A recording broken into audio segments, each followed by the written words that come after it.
Hello, everyone, and thank you for joining us today.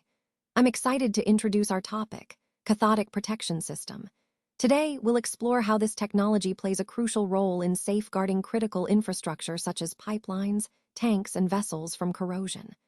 Over the course of this presentation, we'll cover the basics of cathodic protection, its importance, and how it helps ensure the safety and longevity of these vital assets. Let's get started.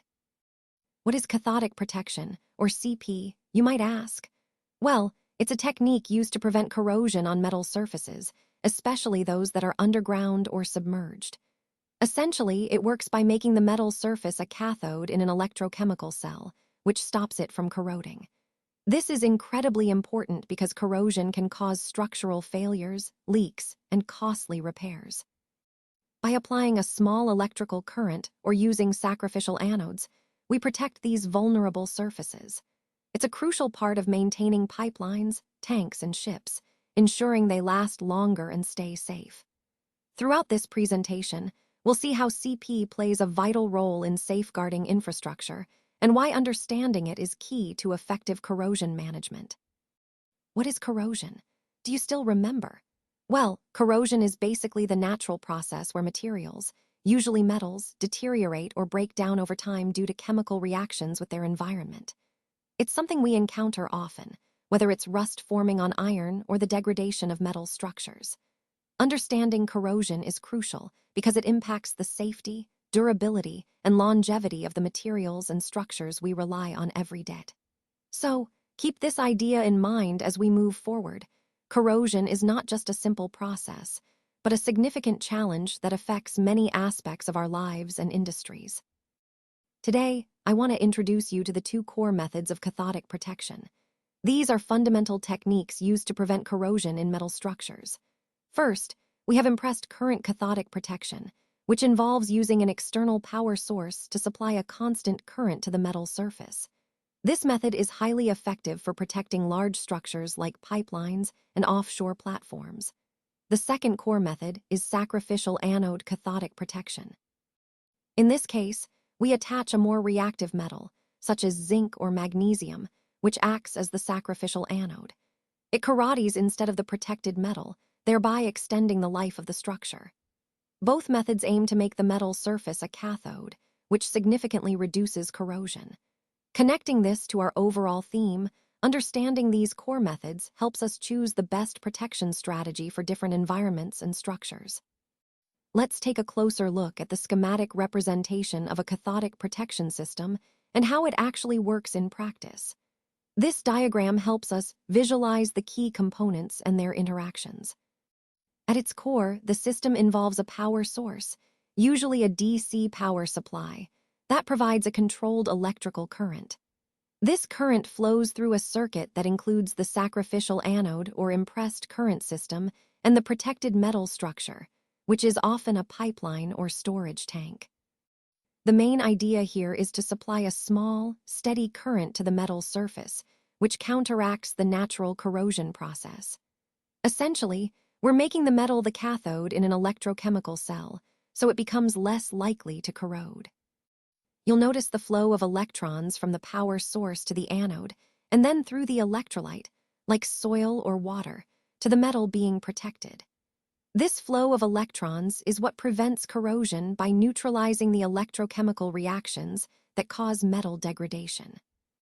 This schematic underscores the importance of understanding each component's role, how the power source, the anode, and the structure work together to provide effective protection. It's a clear illustration of the principle that, by controlling the electrical conditions, we can significantly extend the lifespan of metal structures in harsh environments. Connecting this to the overall theme, it's all about using electrochemical principles practically to safeguard infrastructure, ensuring safety, reliability, and longevity. When we look at the CP system, it's important to understand that it's governed by industry standards. These standards are essential because they ensure consistency, safety, and interoperability across different implementations. Essentially, they act as a common language that everyone in the industry follows, which helps us build trust and reliability into the system. By adhering to these standards, We also make sure that the system aligns with best practices and regulatory requirements. This not only protects us, but also benefits our clients and stakeholders, as they can be confident in the system's integrity. Now, let's take a closer look at the cathodic protection acceptance criteria. This is a crucial part of ensuring that our corrosion protection systems are functioning effectively. Essentially, these criteria define the specific conditions that need to be met before we can consider the cathodic protection system as accepted and operational. One of the key points is that the system must achieve a certain level of electrical potential, which indicates that the metal is sufficiently protected from corrosion.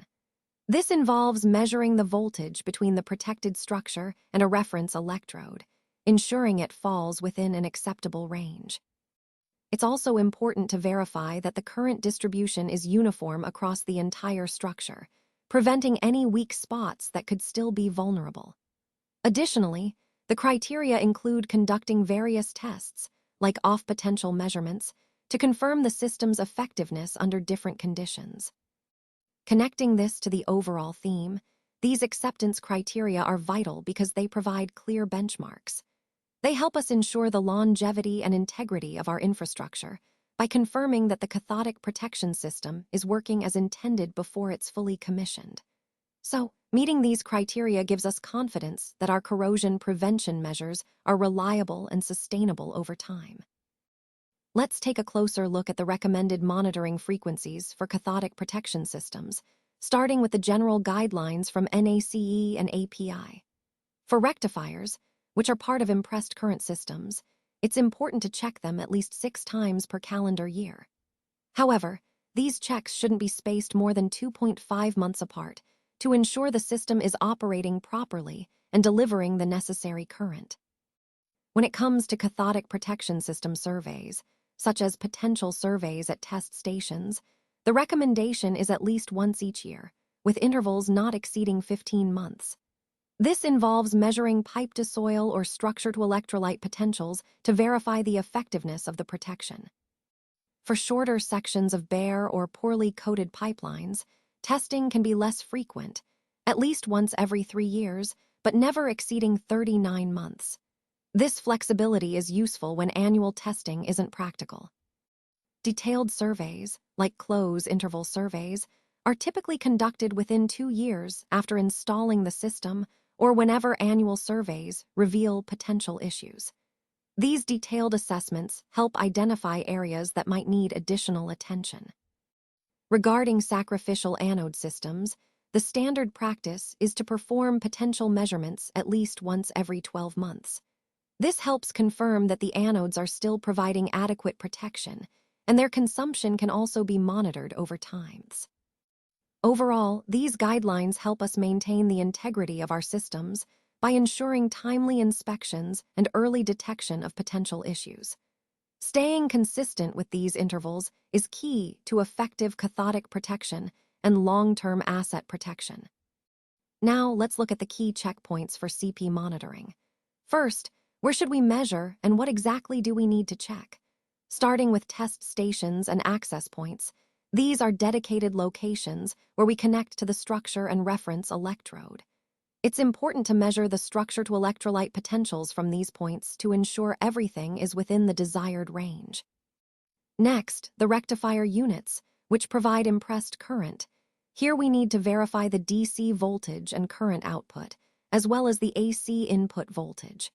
We also want to check the operational status of the rectifier and review the tap settings to make sure the system is functioning correctly.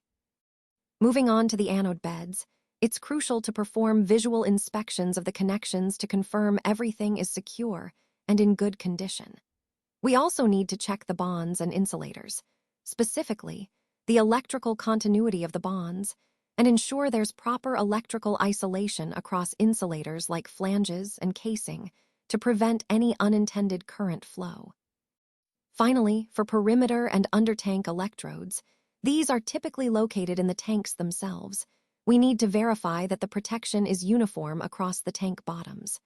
This helps maintain consistent corrosion control throughout the entire structure. All these points are vital for effective CP monitoring, and ensuring the integrity of the entire system. Now, let's talk about monitoring system effectiveness over time.